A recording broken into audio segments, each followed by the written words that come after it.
Salut les fans de F1, j'espère que vous passez une excellente trêve estivale. J'imagine que comme moi, vous avez hâte que ça recommence parce qu'on a une super fin de saison 2024 qui se profile. Rien n'est joué pour le titre constructeur pour Red Bull et même pour Max Verstappen pour le championnat pilote. C'est pas gagné, parce que vraiment, on a vraiment plein de nouveaux vainqueurs en Grand Prix dans les dernières courses. Alors vraiment, ça va être très excitant. Et ce qui nous intéresse aujourd'hui, c'est la grille 2025 parce qu'il reste 4 baquets libres qui n'ont pas encore été attribués, dont un qui est très intéressant, le baquet Mercedes aux côtés de George Russell, qui va occuper ses places. Mais là, pour 2025, il y a plein de changements dès le départ avec Hamilton qui allait chez Ferrari, ça a été annoncé très tôt dans la saison. Ensuite, on a Alonso qui a re-signé chez Aston Martin, ils ont confirmé aussi Lance Stroll. On a Sainz là qui vient d'aller chez Williams, on a Audi, Kick Sauber qui a recruté Hülkenberg, Ocon qui quitte Alpine, bref, il y a vraiment énormément de mouvements, mais il reste 4 places. Alors qui va aller là? Le baquet le plus convoité chez Mercedes évidemment, aux côtés de George Russell. On parle évidemment du jeune Andrea Kimi Antonelli qui fait vraiment des merveilles dans les formules de promotion, mais qui n'a peut-être pas encore assez convaincu Toto Wolff. Sa campagne en F2 n'est pas aussi bonne qu'espéré. J'imagine que Toto Wolff essayait toujours peut-être d'avoir un Max Verstappen qui serait vraiment en difficulté chez Red Bull au niveau d'une ambiance un peu pourrie, qui espérait l'attirer dans le giron Mercedes. Mais bon, ils ont ce jeune derrière, mais il ne faut pas oublier qu'ils ont le pilote de réserve qui est allemand, qui est un grand nom, Mick Schumacher. Alors qui sait? Évidemment, il n'avait pas ébloui tout le monde. Son passage chez Haas n'avait pas été très probant. Mais quand même, il a une bonne expérience de la F1. Je pense que son travail de réserviste est apprécié. Alors qui sait, ça pourrait être vraiment une bonne possibilité pour Mercedes. Il reste aussi un paquet chez Alpine. Alors ça, Alpine, c'est vraiment clairement pas le baquet qui est espéré en ce moment. On le sait, c'est très compliqué au niveau du management. Esteban Ocon, son contrat n'a pas été renouvelé. On le sait, il a été embauché par Haas pour l'année prochaine.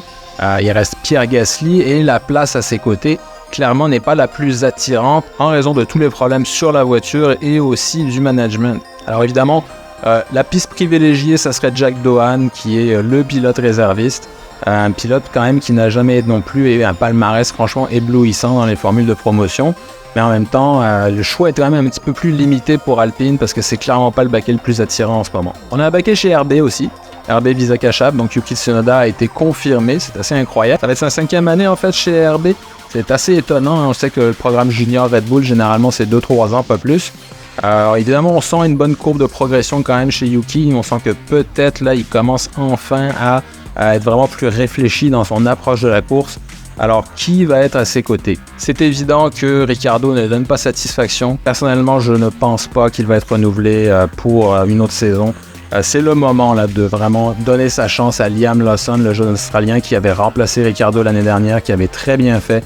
Je crois que c'est sa chance, c'est maintenant, c'est pour 2025. Et le dernier baquet libre, non des moindres pour 2025, mais c'est surtout 2026 parce que ça va devenir Audi. Chez Stake, donc on a Nico Hülkenberg là, qui a été signé, c'est confirmé. Alors lui, il va faire la dernière année de Stake et ensuite la première année de Audi. Qui peut-il y avoir à ses côtés? On sait que les pilotes actuels, donc Zhou Guanyu et Valtteri Bottas, ne donnent pas non plus pleinement satisfaction. Alors évidemment, la voiture est sous-performante, donc c'est assez compliqué.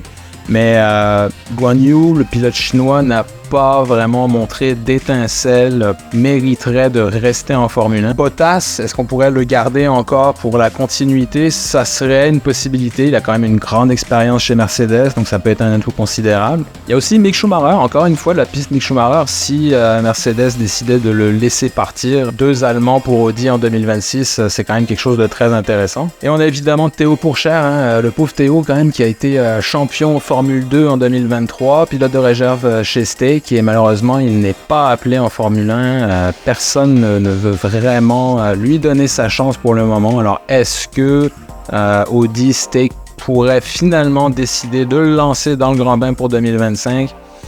Pour l'instant, je ne suis pas certain. Voilà, donc je pense qu'on va avoir des réponses assez rapidement là, dans les prochaines semaines, peut-être même au retour là, pour le Grand Prix des Pays-Bas qui va avoir lieu la semaine prochaine. Donc c'est la fin de la trêve, on a hâte. Qui va gagner ce prochain Grand Prix? Dites-moi dans les commentaires ce que vous en pensez, quels sont vos pronostics. Dites-moi ce que vous pensez aussi pour ces baquets 2025, qui devrait les occuper et pourquoi. Expliquez-moi ça, on en discute. Voilà, je vous remercie, abonnez-vous si ce n'est pas déjà fait. On se revoit très bientôt pour le Grand Prix de Zandvoort. C'était Formula Tom, ciao!